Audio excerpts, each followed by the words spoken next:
Salut la récup. Aujourd'hui je vais vous faire la présentation de la scie à ruban de chez NL. Ça fait 3-4 semaines que je l'ai et je vais vous donner mon avis sur cette machine.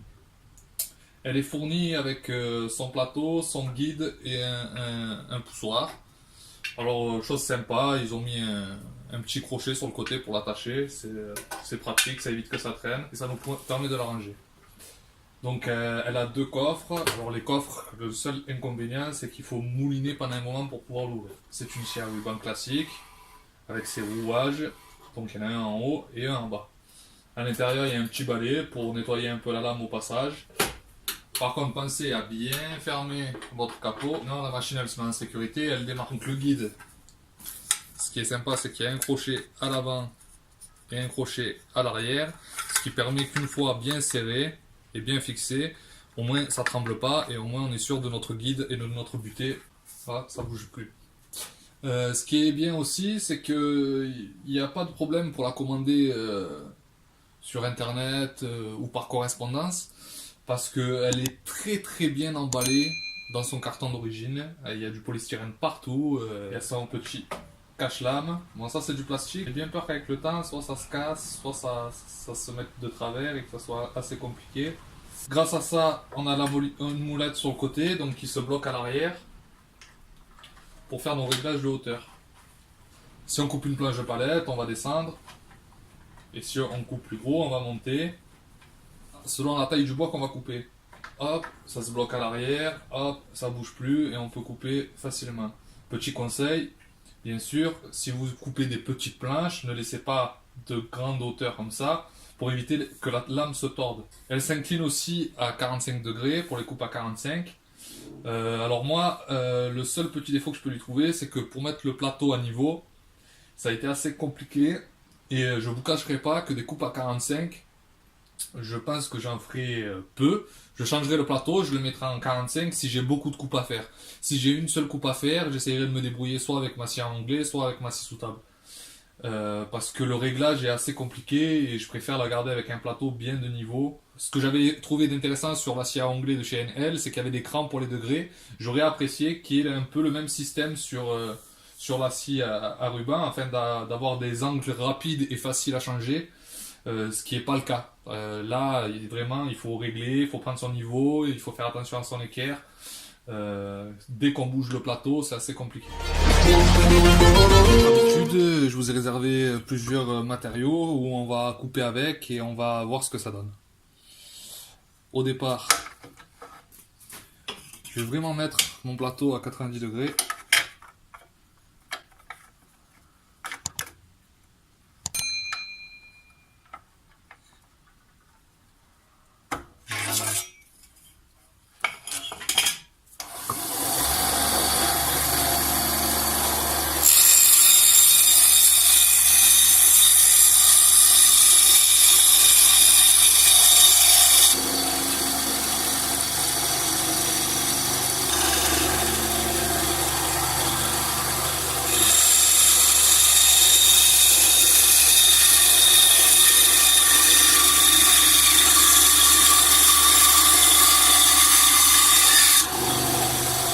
On est bon.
Et on se dit qu'on part de ça, ça coupe des belles tranches.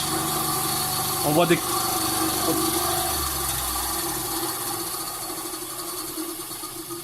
Alors vous pouvez voir, on est quand même sur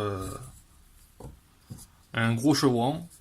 Alors c'est pas son utilité première, je pense que pour couper des gros morceaux comme ça, il vaut mieux avoir une scie anglais ou une scie radiale. Mais vous avez vu, d'un cube, d'un bout de chevron, on peut couper, recouper et avoir vraiment des petites pièces droites. Voilà, on voit un peu des traces dedans, mais je pense que c'est par rapport à la taille. Au ponçage, ça peut partir très bien. Par contre, je vous conseille, quand vous travaillez avec la scie à ruban, ne forcez pas sur votre pièce, parce qu'en fait, vous allez forcer sur votre lame. Si je force, on voit ma lame qui bouge.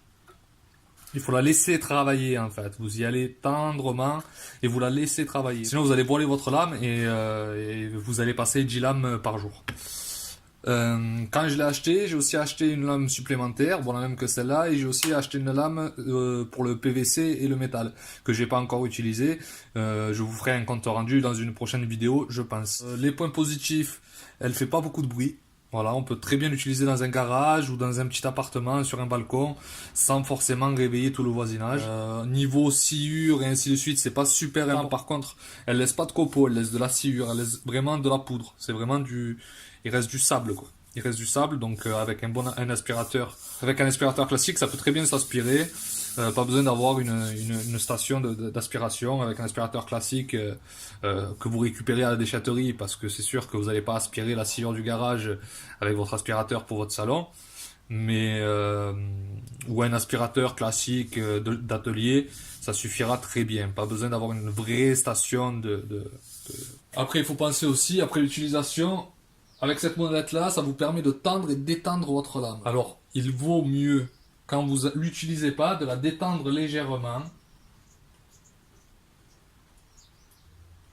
histoire que ça se force pas, parce que si elle est toujours tendue, elle force forcément sur les poulies, pour rien, j'ai envie de dire, c'est pas bon et pour la lame et pour les poulies.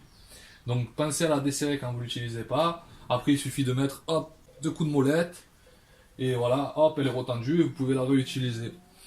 Les points avantageux, c'est son prix, elle est pas très chère. Elle fait pas de bruit. Le point négatif, c'est que pour les coupes à 45 degrés, ça va être compliqué de le faire, on va dire, rapidement. Elle peut très bien le faire, hein. Je vais même vous en montrer une. Je vais même vous montrer une coupe à 45 histoire de voir ce que ça donne. Après, quand vous remettez votre plateau, prenez votre niveau, remettez votre plateau de niveau pour pas avoir de mauvaises surprises sur vos prochaines coupes. Donc pour les coupes à 45, c'est ici que ça se passe. Alors on a 7 ici que ça se passe. Donc on voit les graduations. Donc on a notre petit rapporteur, notre graduation et notre petit point de fixation.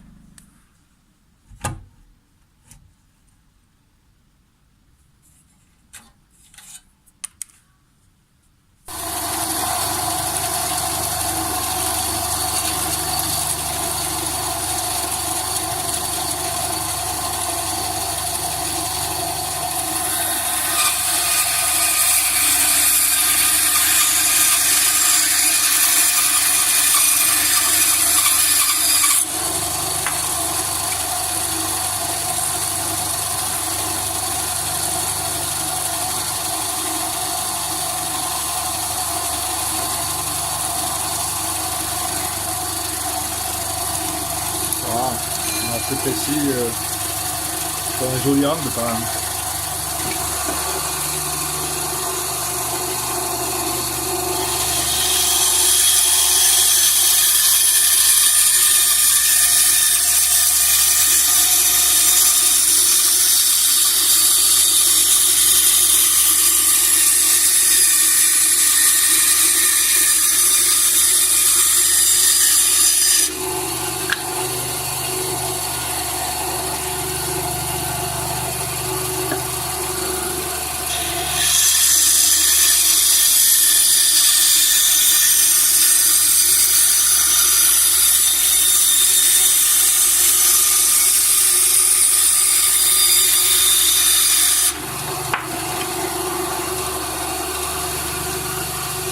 Ah, c'est bon.